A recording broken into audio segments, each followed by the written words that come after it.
ដោយសារតែលើកខ្ញុំបានបើកទលំទលាយសម្រាប់បងប្អូនអាចតាក់ទងក្នុងការគេហៅថាជជែកគ្នាបាននៅតាមរយៈ Telegram បងប្អូន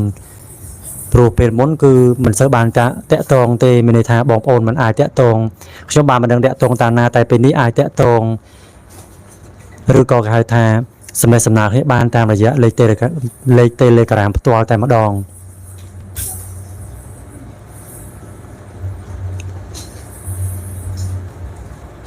គឺភាគច្រើនគឺបងប្អូនសួរសំណួរពាក់ព័ន្ធជាមួយនឹងខ្សែបាតដៃនឹងតែម្ដងបងប្អូនចូលខមមិនច្រើនមែនទែន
បងប្អូនដែលមានសំណួរអាចចូលមកខមមិនបានខ្ញុំបានឆ្លើយជូនហើយ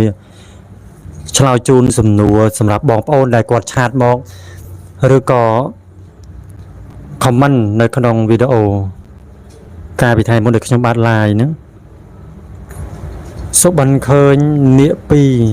2ចេញមកពីដងប្រាប់ឲ្យខ្ញុំនិមន្តលោកមកតាមក្រោយ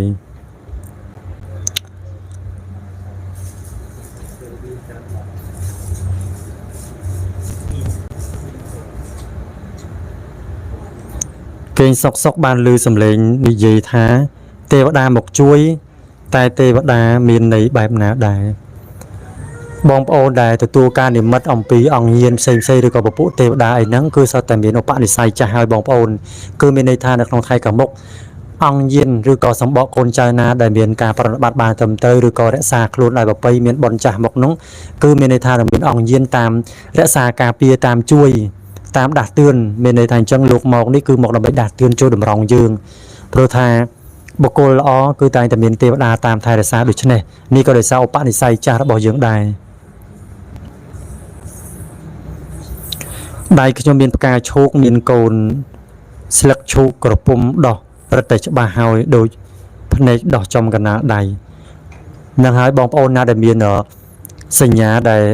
គេហៅថាផ្កាឈូកឬក៏ស្លឹកឈូកក៏ដោយបងប្អូនជាសញ្ញាផ្កាឈូកដោះនៅខ្សែបាតដៃហ្នឹងគឺសិតតែមានឧបនិស្ស័យបុកវិធានកំពុងពោះហើយជាអ្នកមកសន្សំបារមីហើយកំពុំឈូកនេះគឺពាក់ព័ន្ធជាមួយនឹងការគេហៅថារក្សាកុសលដែលបុណ្យចាស់របស់យើងពីអតីតមកគឺកាលណាតែមានការកសាងនូវកុសលធម៌ច្រើនគឺឧបនិស្ស័យនឹងផុសមកគឺទៅតាមកុសលវិបាកគឺមានការខុសផុសទៅតាមខ្សែបាតដៃ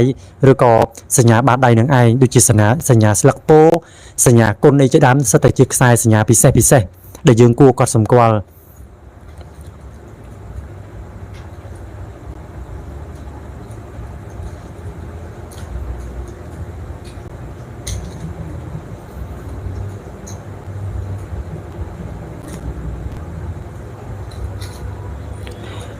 ជំរាបសួរលោកគ្រូខ្ញុំមានហេតុការញាក់ដៃទៅជាក្រោយមកក៏កើតហេតុខាតលុយខាតប្រាក់តែធ្វើយ៉ាងម៉េចបញ្ជាខាតលៀបខាតលុយកាក់នឹងបានលោកគ្រូអ្វីដែលជាសញ្ញាណលេចឡើងនៅលើរាងកាយរបស់យើងសូមជម្រាបប្រាប់ទៅបងប្រុសថាគឺប្រាប់ឲ្យដឹងហេតុមុនប៉ុន្តែសម្រាប់គ្រោះហេតុដែលកើតឡើងហ្នឹងគឺគេហៅថាมันអាចធ្វើឲ្យវាបាត់ទាំងស្រុងបានទេគ្រាន់តែជាដំណើរហេតុប្រាប់យើងបើសិនជាគ្រោះនោះជាគ្រោះដែលមកដើម្បីគេហៅថាស៊ីសងជាមួយនឹងយើងជាគ្រោះរបស់យើងគឺมันអាចជិះផុតទេបងប្អូនគឺមានន័យថាបើសិនជាបាត់លុយខាតកាក់គឺប្រសើរជាងបាត់បង់ជីវិតអញ្ចឹងមានន័យថាលុយបាត់ប៉ុន្តែជីវិតនៅអញ្ចឹងគឺគេហៅថាបាត់របស់រំដោះគ្រោះបាត់លុយកាក់រំដោះគ្រោះអញ្ចឹងឲ្យទៅចោះបងប្អូនគ្រាន់តែត្រឹមបាត់លុយកាក់ប្រសើរជាងបាត់គេហៅថាជីវិតរបស់យើងឬក៏បាត់បង់ជីវិតតែម្ដង ចឹងបើសួរថាធ្វើយ៉ាងម៉េចកុំឲ្យគេហៅថាមានរឿងអាក្រក់បែបហ្នឹងនៅពេលយើងដឹងហើយគឺមានតែកុសលផលបុណ្យរបស់យើងនឹងឯងបើសិនជាយើងជាអ្នកមានបុណ្យកុសលគឺរឿងនឹងធំអាចខ្លាចជាតូចដូចរឿងបងប្រុសអញ្ចឹងគ្រាន់តែញាក់សបកភ្នែកញាក់អីហ្នឹងគឺឲ្យយើងដឹងហេតុមុនអាចនឹងមានគ្រោះធំប៉ុន្តែគ្រោះហ្នឹងវាខ្លាចទៅជាតូចល្មមហើយនៅសល់ត្រឹមតែគ្រោះបាត់របស់បាត់លុយកាក់ប៉ុន្តែมันបានបាត់បង់ជីវិតទេសុខចិត្តបាត់របស់នឹងហើយបងប្អូនព្រោះថាគ្រោះហេតុភ័យខ្លះគឺពឹងលើឧបនិស្ស័យបុណ្យរបស់យើងផងពឹងលើយើងមានអរុរៈទេវតាលោកតាមថែរក្សាអនុគ្រោះយើងផងហើយបើសិនជាគ្រោះនេះជាគ្រោះកម្មរបស់យើងពិតប្រាកដជាគ្រោះកម្មដែលត្រូវមកស៊ីសងទូទាត់គឺថាជាមិនផុតទេបងប្អូនត្រូវតែទទួលកម្មព្រោះមនុស្សម្នាក់នៅក្នុងមួយឆ្នាំគឺមានគ្រោះកម្មរៀងៗខ្លួនគ្រោះសោយគ្រោះលៀបមានដូចគ្នាបងប្អូនគ្រាន់តែមានខែមានថ្ងៃមានពេលវេលាដែលត្រូវជួបព្រោះនេះសុទ្ធតែជាអំណាចកម្មគ្រាន់តែថាអាចគេហៅថាកម្មនឹងច្រើនកម្មនឹងធំគឺអាចធូរថយមកតូចវិញបានហើយបើកម្មនឹងតូចអាចធូរថយត្រឹមមកអត់វិញដោយសារតែកម្លាំងបនរបស់យើងប៉ុន្តែបើសិនជាបងប្អូនដែលមានគេហៅថាគ្រោះផ្សេងដែលជាគ្រោះធំហ្នឹងគឺអាចបញ្ជាបង្វាគ្រោះភ័យតាមរយៈការបាត់បង់លុយកាក់ប្រាស់កាក់អីហ្នឹងបងប្អូនគឺចំណាំមើលទៅឲ្យតែយើងបាត់របស់បាត់លុយកាក់អីហ្នឹងគឺសុទ្ធតែជាគេហៅថាមានញាណអង្គលោកគ្រូបាជាអីហ្នឹងគឺលោកមកជួយបញ្ជាបង្វាគ្រោះយើងហើយព្រោះលោកឲ្យយើងដោះដូរជារបស់ខាតជាលុយខាតជាកាក់វិញគឺដើម្បីស៊ីសងទូទាត់ឬក៏គេហៅថារំលោះកម្មអញ្ចឹងចូលយើងកុំភ័យបារម្ភអីគឺត្រឹមតែរបស់ខាងក្រៅខ្លួនបាត់ហើយយើងអាចរកវិញបានកុំឲ្យតែបាត់បង់ជីវិតនឹងហើយបាត់បង់អវយវៈដៃជើងគឺអានឹងហើយជាបញ្ហាវិញបងប្អូន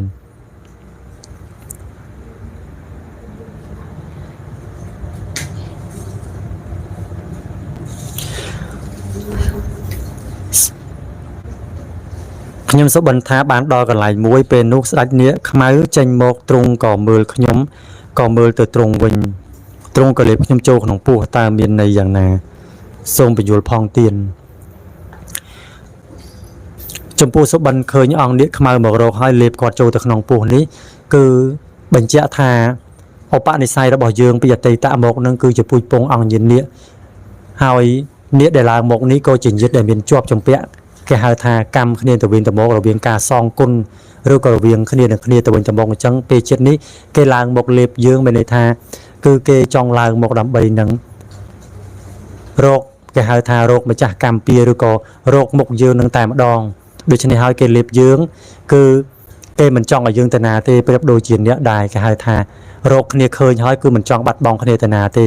សិតតែមានជាប់ចម្ពាក់ចំពិនកម្មទៅកម្មធំជាមួយនឹងគ្នាពីអតីតហើយគឺមានហេតុចាស់អញ្ចឹងហើយគឺមានតែការបួងសួងផ្សាយមេត្តាឲ្យប្រាប់ឲ្យលោកគឺត្រឹមតែថែរក្សាការពារទៅកុំឲ្យលោកលេបឬក៏លោកគេហៅថាមកធ្វើអីយើងព្រោះថាយើងកើតមកជាមនុស្សហើយមិនមែនជាពូជពងនេះទៀតទេដូច្នេះគ្រាន់តែត្រឹមឲ្យលោកថែរក្សាការពារឲ្យយើងបញ្ជូនបុណ្យឧទ្ទិសបុណ្យទៅឲ្យលោកចោះនៅឲ្យបងប្អូនព្រោះថាអង្គនេះខ្លះគឺលោកគេហៅថានៅជាប់ជំពាក់នៅមានមនោចេតនាខ្លាំងណាស់ចំពោះពូជពងមនុស្សពូជពងកូនចៅនឹងអញ្ចឹង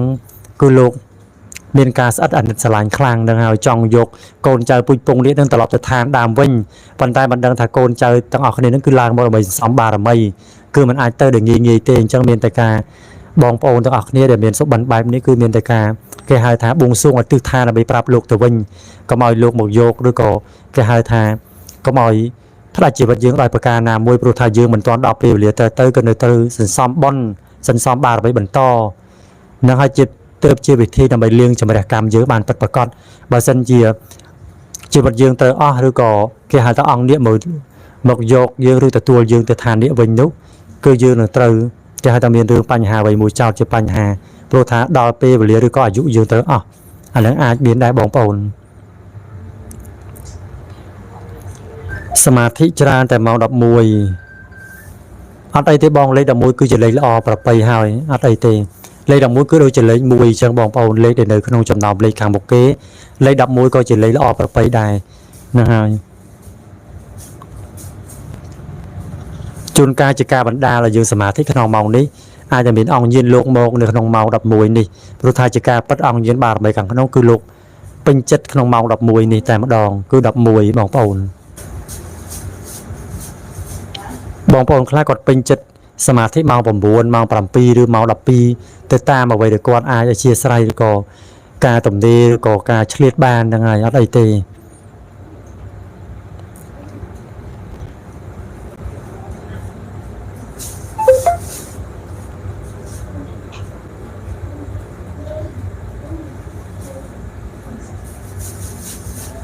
ស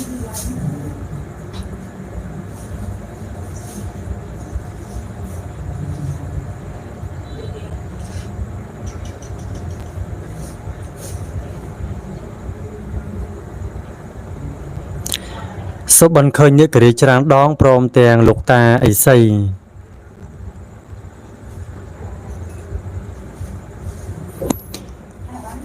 សុបិនបែបនេះគឺតាក់ទងជាមួយនឹងអង្គញាណដែលលោកមកថែរក្សាការពារយើង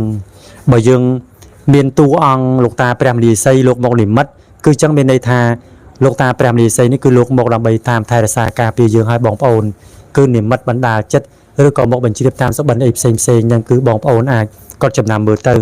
ហើយបើសិននេះតួអង្គនេះមានន័យថាក្នុងតួអង្គម្នាក់គឺមានតួអង្គព្រះមនីសីក៏មានតួអង្គនេះក៏មានដែរគឺដើម្បីមកតាមថែរក្សាការពារយើងហ្នឹងបងប្អូនគឺមានច្រើនតួអង្គចុះបើយើងឃើញថាមានតួអង្គអីសីឬក៏អ្នកករីហ្នឹងគឺសិតតែជាតួអង្គដែលមកតាមថែរក្សាការពារយើងហើយឃើញតួអង្គណាគឺមានន័យថាតួអង្គនឹងហើយដែលមករក្សាយើងបងប្អូនសុបិនឃើញនាគមាស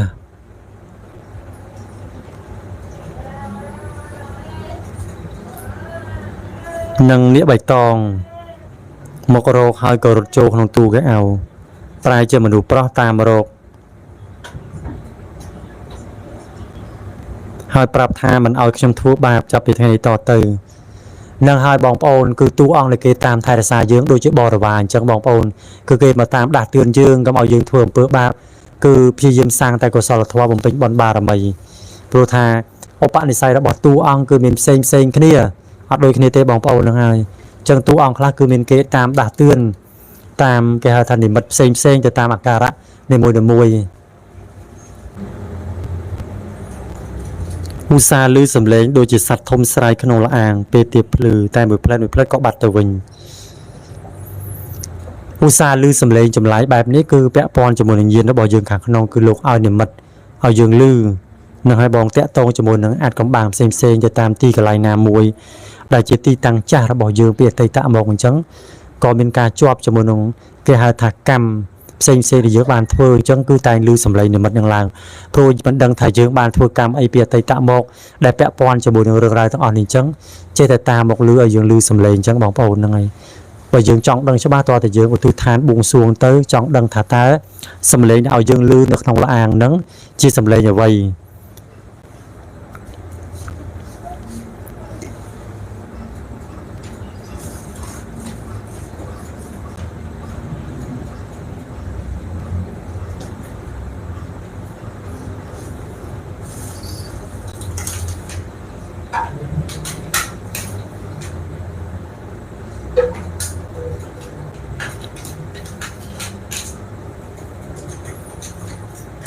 រូបនៅលើបាតដៃមិនថារូបអីក៏ដោយបងប្អូនគឺរូបសឹកឈើក៏ដោយរូបដើមឈើក៏ដោយយើងមើលសម្គាល់ខ្លួនយើងហ្នឹងហើយគឺមានផ្នែកដែលត្រូវសម្គាល់នៅលើបាតដៃរបស់យើងហ្នឹងគឺសិតតែមានអត្ថន័យ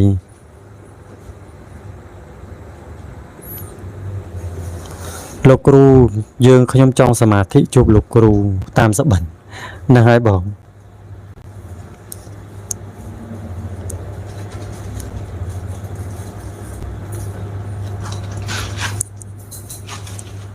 សុបិនឃើញខ្លួនឯងបាត់ចិញ្ចៀនក៏រាវក្នុងទឹកជាមួយនារីម្នាក់ហើយក៏រកឃើញចិញ្ចៀននោះចិញ្ចៀននាគខ្មៅហើយខ្ញុំញញឹមរួចដើរចេញហើយក៏មានបរិះនោះចូលមករកនារីម្នាក់និយាយថាខ្ញុំជាអ្នកណាមកពីណាហើយក៏ចេញទៅប្រែជាហនុមានរួចក៏ប្រែជាសភាពដើមវិញហើយបរិះនោះក៏ដេញប្រមាញ់ខ្ញុំចំពោះបងប្អូនដែលពាក់ព័ន្ធជាមួយនឹងគេហៅថាតួអង្គនេះឬក៏មានវត្ថុស័ក្តិសិទ្ធិអីផ្សេងគឺច្រើនណាស់បងប្អូនគឺមានពួកអសរពួកអីផ្សេងដែលតាមបន្លំនឹងឲ្យតាមប្រមាណយើងតែម្ដងដោយសារតែគេដឹងរិទ្ធអនុភាពរបស់នោះ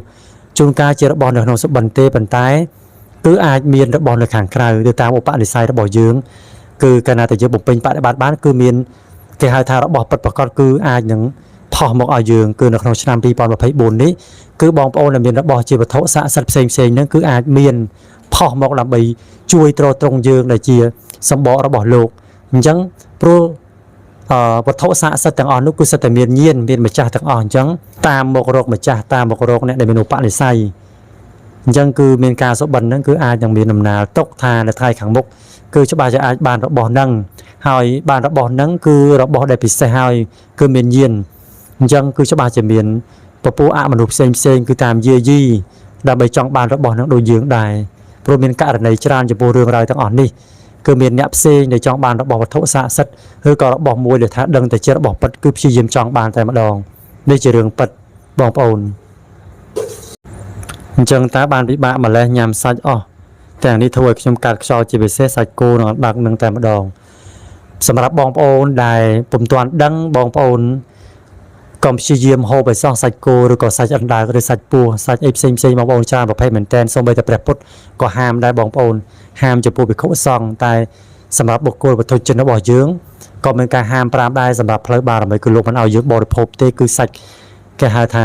សាច់គោសាច់អណ្ដើកអីហ្នឹងបងប្អូនសាច់ពស់អីហ្នឹងគឺអត់បានទេព្រោះកាលណាតែយើងមានញៀនគឺហូបទៅគឺធ្វើទុកតែម្ដងនៅក្នុងខ្លួនព្រោះថាយើងមានពៀជាមួយនឹងសត្វហ្នឹងគឺធ្វើទុកហើយអង្គញាណរបស់យើងខាងក្នុងគឺលោកទទួលយកអត់បានគឺអញ្ចឹងគឺបាត់ខមមិនមើលខមមិនអត់ឃើញ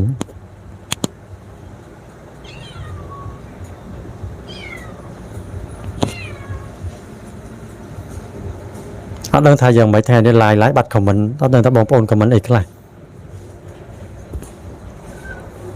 ចូលមើលសិនបងប្អូន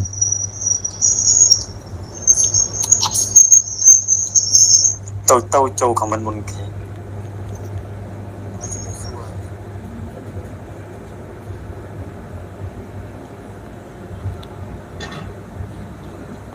លោកគ្រូចេះតែឈឺក្បាលលេបថ្នាំបាត់មកពីអីលោកគ្រូជំរាបសួរអង្គសុខសប្បាយអត់បាទជំរាបសួរបងលក្ខណៈទេវីជំរាបសួរបងប៊ុនធឿនគង់ធីតាពេជ្រសួស្ដីលោកសុបិនឃើញនៀកមួយគូហោះនៅលើមេឃប៉ុន្តែទ្រង់និយាយមកកាន់ខ្ញុំថាសួស្ដីលោកសុបិនឃើញនៀកខ្ញុំចង់ដឹងថាតើយ៉ាងម៉េចមែនឆ្លើយសំណួរបងប៊ុនធឿនមុនគាត់ថាគាត់ឈឺក្បាលប្រហែលថ្ងៃនេះលេបថ្នាំមិនបាត់ទេបើសិនជាអាការៈខាងក្នុងគឺលេបថ្នាំមិនបាត់ទេបងប្អូនតែបើសិនជាយើងឈឺក្បាលពាក់ព័ន្ធជាមួយនឹងអាការៈខាងក្រៅអានឹងអាចគេហៅថាលេបថ្នាំអាចបាត់ប៉ុន្តែភាគច្រើនគឺកាលណាតែយើងមានអង្គញៀនគឺយើងអាសាឈឺក្បាលព្រោះថាសម្បកកាយរបស់យើងខ្សោយហើយដល់មួយទៀតឥឡូវនេះជាសម័យដែលមានខ្យល់ពុលនឹងហើយខ្យល់ពុលផងហើយអាហារដែលយើងញ៉ាំប្រចាំថ្ងៃនឹងក៏មានសារធាតុគីមីដែរដូច្នេះត្រូវប្រុងប្រយ័ត្នមែនទែនហេតុនេះហើយទើបអាចបណ្ដាលឲ្យយើងមានការឈឺក្បាលហើយពាក់ព័ន្ធជាមួយនឹងការគិតរបស់យើងផងនឹងហើយក៏ធ្វើឲ្យយើងឈឺក្បាលដែរបងប្អូនពេលខ្លះមិនមែនជារោគខាងក្នុងតែជារោគខាងក្រៅបើសិនជាឈឺក្បាលមិនបាត់វាមានសញ្ញាពីរយ៉ាងទី1អាចจะមានញៀនខាងក្នុងនឹងហើយដែលលោកមកចិត្តយើងហើយទី2គឺពាក់ព័ន្ធជាមួយនឹងការពុលក្នុងបរិយាកាសដូចជាវិទ្យុសកម្មផងទូរស័ព្ទហើយនឹងខ្យល់ពុលជាដើមក៏ធ្វើឲ្យយើងឈឺក្បាលដែរបងប្អូនអញ្ចឹងយើងត្រូវកំណត់មើលច្បាស់បើសិនតែនៅតែឈឺមិនបាត់ទៀតគឺយើងត្រូវបញ្ញាប់ទៅមើលពិនិត្យមើលពីគ្រោះមើលបងប្អូនដោយសារតែរោគនេះគឺឈឺក្បាលនេះប្រវត្តិកំណត់សម្គាល់បន្តិចតែបើសិនជាយើងឈឺហើយបាត់ឈឺបាត់អានោះពាក់ព័ន្ធជាមួយនឹងការៈខាងក្នុងច្រើនតែបើឈឺមិនបាត់គឺពាក់ព័ន្ធជាមួយនឹងរាងកាយយើងផងពាក់ព័ន្ធជាមួយនឹងខាងក្នុងយើងហើយបងគង់ធីតាពេជ្របើកាលណាសុបិនឃើញនេះគេលោកមកបង្ហាញគឺមានន័យថាលោកមកនិមិត្តមកដើម្បីបង្ហាញយើងព្រោះយើងជាញាតិរបស់លោកជាអ្នកមានឧបនិស្ស័យអញ្ចឹងគឺតែងតែទទួលការនិមិត្តផ្សេងពីអង្គញាណបារមីដែលលោកបង្ហាញដូចជាតួអង្គនេះអញ្ចឹងបងប្អូនហ្នឹងហើយ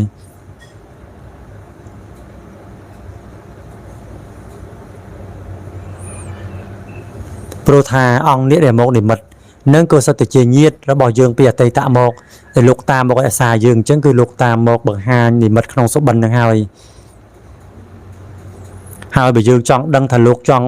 ប្រាប់យើងពីអីឬក៏យ៉ាងម៉េចយើងមិនទើសង្ស័យនៅក្នុងខ្លួនគឺយើងអាចបួងសួងទៅកាន់លោកទៅគឺលោកនៅបង្ហាញនិមិត្តតាមសុបិនផ្សេងឲ្យយើងដឹងហើយបងប្អូនហ្នឹងហើយ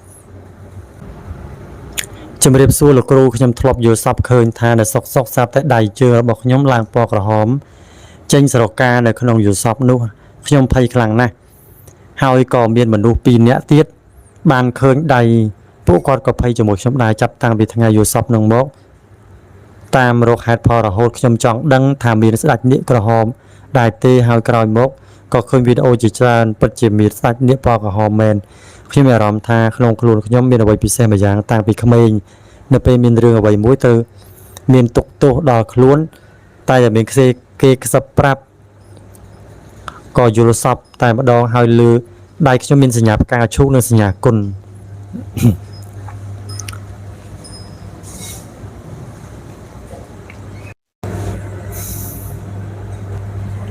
ពាក់ព័ន្ធជាមួយនឹងសុបិននិមិត្តដែលខ្ញុំបានអានអំបញ្ញមិញនេះគឺបងប្រុសគាត់សុបិនឃើញនាគសុបិនឃើញអាការៈដែលពាក់ព័ន្ធជាមួយនឹងសកានេះឡើងពណ៌ក្រហមនៅក្នុងសុបិននិមិត្តតួអង្គនាគក្រហមពិតជាមានបងប្អូនគឺនាគក្រហមពិតជាមានមែនហើយមានទៅដល់500អង្គឯណោះតួអង្គសម្បកនាគក្រហមឯណោះបងប្អូនច្រើនណាស់អញ្ចឹងបើកាលណាយើងឃើញសញ្ញាណប្លែកៗក្នុងសុបិនគឺបញ្ជាក់ថាយើងជាតួអង្គញៀនរបស់នាគក្រហមនឹងហើយបងប្អូនហើយកាលណាតែយើងមានញៀនគឺយើងមានសញ្ញាពិសេសមានអមនុស្សដូចជាពពួកទេវតាបារមីគឺលោកតាមថែរក្សាការពារយើងអញ្ចឹងដល់ពេលដែលយើងមានគ្រោះភ័យគ្រោះអីគឺលោកតែងតែមកខ្សឹបប្រាប់រឿងមុនឬក៏ប្រាប់ឲ្យយើងបញ្ជាបង្រៀនគ្រោះភ័យនឹងបាន